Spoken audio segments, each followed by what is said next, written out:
حق پاکستان نیوز کے ساتھ میں ہوں محمد جنید اسدی۔ کراچی سے لاہور جانے والی پرواز میں غلاف کعبہ کی زیارت ہوئی۔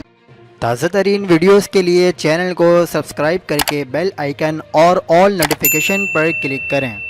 ویڈیو سوشل میڈیا پر وائرل ہو رہی ہے۔ ایئر ہوسٹس نے فلائٹ میں موجود تمام مسافروں کو غلاف کعبہ کی زیارت کروائی۔ آپ کو بتاتے چلیں کہ پاکستان کی نجی ایئر لائن کی جانب سے ایک ویڈیو جاری کی گئی ہے جو کہ سوشل میڈیا پر خوب وائرل ہو رہی ہے۔ نجی ایئر لائن نے اپنے آفیشیل انسٹاگرام اکاؤنٹ سے ایک سحر انگیز ویڈیو شیئر کی ہے جس میں دیکھا جا سکتا ہے کہ ایئر ہوسٹس پرواز میں موجود تمام مسافروں کو غلاف کعبہ کی زیارت کروا رہی ہے۔ ویڈیو کے کیپشن میں نجی ایئر لائن نے خوشی کا اظہار کرتے ہوئے لکھا کہ ہماری ایئر لائن کے ہوسٹس کے لیے واقعی ایک بابرکت لمحہ ہے جسے کراچی سے لاہور کی فلائٹ میں غلاف کعبہ کی زیارت کرنے کا موقع ملا۔ یہ خوشی اس نے اپنے سوشل میڈیا پر شیئر کی ہے۔ کہا جا رہا ہے کہ کراچی سے لاہور جانے والی پرواز میں ایک مسافر کے پاس غلاف کعبہ موجود تھا جس کے کہنے پر ایئر ہوسٹس کو یہ سعادت حاصل ہوئی کہ اس نے تمام مسلمان مسافروں کو غلاف کعبہ کی زیارت کروائی۔ مزید خبروں کے لیے دیکھتے رہیے حق پاکستان نیوز۔